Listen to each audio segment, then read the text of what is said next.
Again, the great and glorious, soon to be famous, one day Nick Dutch, standard internet eccentric who's involved in strange things and sees things in ways which most people don't. And as such, I take up a very small section of the internet, a really, really, really small section of the internet, because for some reason there's reality out there with all the people in reality out there, and a lot of them want to remain oblivious of what reality actually could possibly be about. And then there's eccentric people like me who are trying to find answers, and then there's even more eccentric people, even more like me, who want to try and find more and more questions to ask about the subjects at hand, so that one can build up a much more broad understanding, and therefore embracing lots of different, for want of a better phrase, theological points of view for the purposes of broadening the mind and the attitudes and all that kind of stuff. A lot of you people already know what I do for a living, and therefore I'm going to be looking at life from a different point of view, because that's just the way I am. Then I've got to try and work out how to communicate what I think to you in a manner which will not allow people to either grasp at straws or get really, really delusional as to what could actually be happening in the outer world. That's the hardest bit, really. Getting my own thoughts and opinions straight in my own head is one thing, communicating it is another.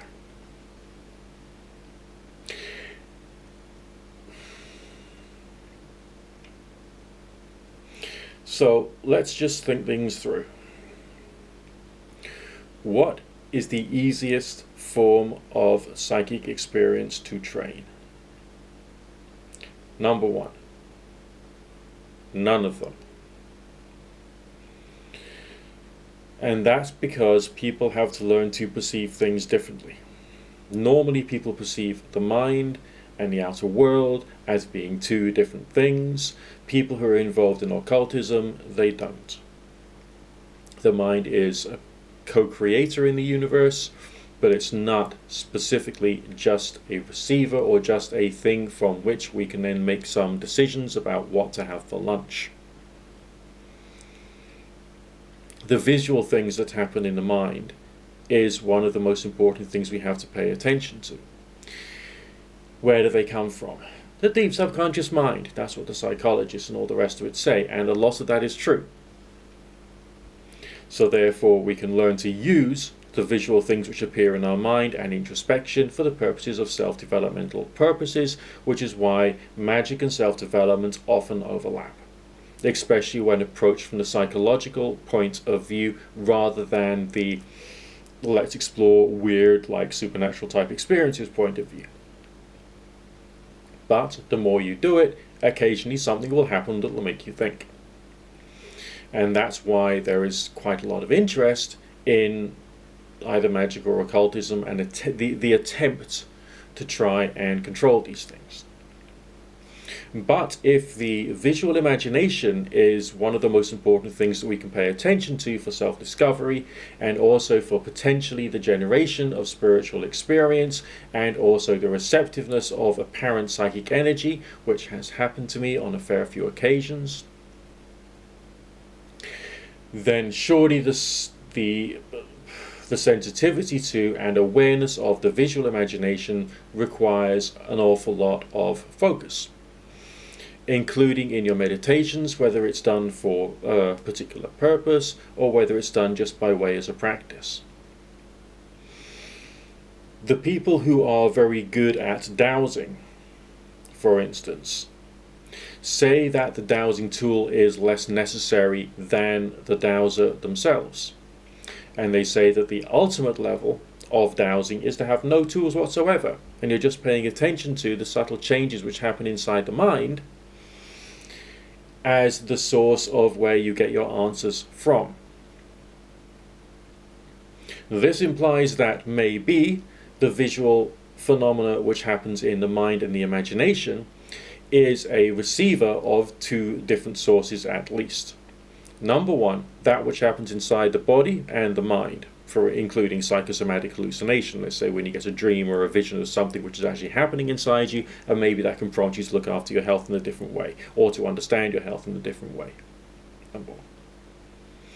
And number two, all that other stuff that's weird which you don't understand and have no real hard and fast body of knowledge and science about whatsoever, which is the bit which I'm curious about.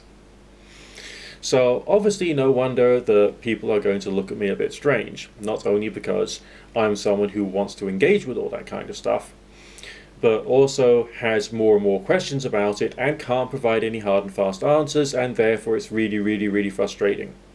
My personal opinion is that all the various different denominations of approach, anything from acupuncture, acupressure, homeopathy, all of these things have some kind of connection to that, that second bit, the stuff that we don't know anything about, but which still has an effect. If you've never actually seen a spiritual healer and received spiritual healing during a time when you're feeling low or cold or fluey, that sort of thing, and you have a good spiritual healing session, pay attention to how you feel afterwards. Seriously.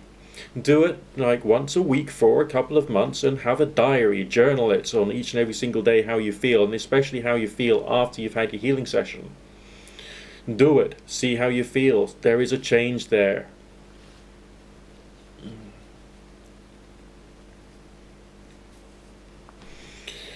But then it comes to that which you can visually perceive, which is where the problems and the questions and the issues come in. Because when you're focusing very much on the tools you can perceive, such as this, or a talking board, or a pendulum, you then spend all your time focusing in on the tool and not on the practice. Because the practice has got to be to do with everything which happens up here and in here, and is less to do with the tool. So when people are teaching you how to use the tool, they're not teaching you how to do the work. They're teaching you an approach and a dogma and a set of traditions about the use of the tool, which they are of the opinion is somehow correct, which might have some truth in it, but could also have a lot of exaggerations in it. So then you have to work out what particular thing you find most important. Is it the explanation of the traditions about the tool? Or is it the explanation of the traditions about a particular theological path? Or is it the explanation of nature? Life, the universe, everything, consciousness, how we interact with it, how we receive it, why we receive it. And what extra questions could be asked about us as individuals and why we are the way we are as a result of that. These become questions, not answers. Alright, there may be a certain quantity of truth to various different visions of the astral world, the other level, the other world, the various different planes of reality brought about by people doing occultic stuff. I put out a post on YouTube recently from the Esoterica YouTube channel, and that was about the Second Temple, late Second Temple period, and they did this thing called Ascension Theology, which was essentially occultism and meditation and raising the planes, and that's basically all it was. And apparently, like Enoch from the Bible did it an awful lot, and that's why he became like the second Yahweh and was like a really, really important name way, way, way back in the day. Alright. Which then, of course, raises questions as to why the church would actually not want you to attempt occultism, considering that occultism itself is so heavily connected to some of the early, very early Judeo-Christian practices of attempting to perceive God. Alright, why would the church just decide to tell us not to do that? I leave that up to you to answer.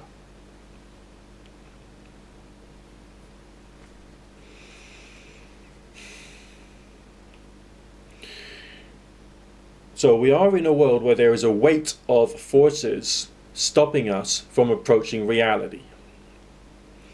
There's the skeptical mindset, there is the, I'm not saying bad things against atheistic people, they're very, very nice people, but I disagree with their approach to reality, because that's fine, and if we disagree, that's a good thing, alright, because we're all looking at life differently.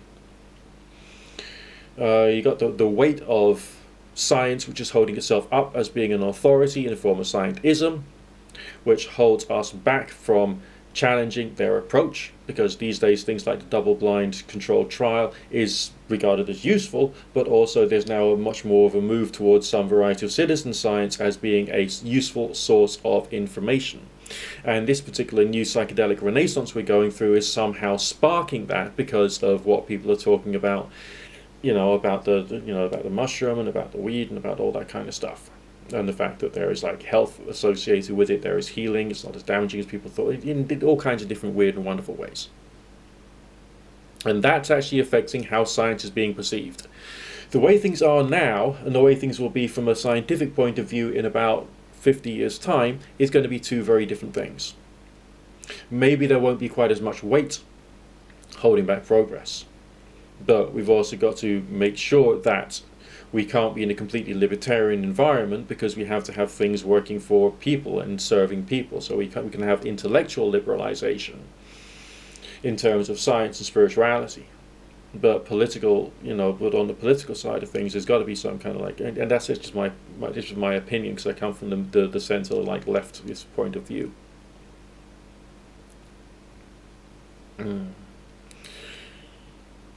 Do I think that in 50 years' time, all the good stuff which has come out of all the stuff which is involved in this weird and wonderful world in which I inhabit will be somehow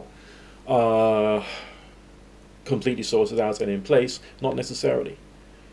But there's going to be so much progress coming very soon. And I think it's going to be really rather amazing how it's going to happen. And I think that there's going to be much more proper scientific tests of proper spiritual things happening during the next 50 years. So that will be a good thing for all of us concerned. But we're not there yet, because there isn't bodies of knowledge.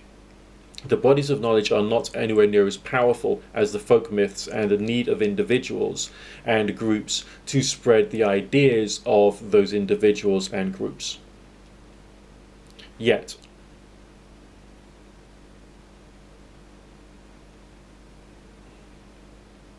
So from your point of view, what should you take home from this video? That the tools, the religion, the tradition is not important, or as important. They support you, all right? They are something there to support your thinking. When I get out my tarot cards, I can go into a different state of mind, okay? When I put them away, I get back to normal. But they themselves are not the actual method. The actual method is to do with in here and in here. It's not a question of people saying, well, we want you to do this, we want you to do that ritual, fuck them. Okay, forget that.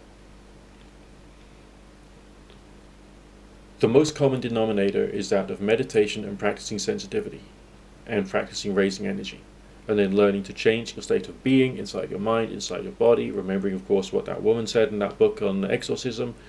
Just because it's imaginary doesn't mean to say it's real, but on the other hand, you still have to be able to distinguish that which comes from your internal environment and that which comes from the external environment, and I think they feel differently. And it's because they feel differently, you have to become very objective to how they feel. And also you've got to be sensitive to changes in bodily states because of your health and your diet and nutrition and all the rest of that, and how that affects the tone and approach to various different ideas. Because it does. And that's basically what I'm thinking right now. Could I be right? Could I be wrong? I don't know. My comment section is there for you to fill up, and don't forget to thumbs up and subscribe and rate and share and all that other fun stuff, because it's good and it's nice, and just do that bit anyway, and the subscribey bit will be a good thing too. Okay, keep cool. I know it's been a bit rambly today, but I'm human.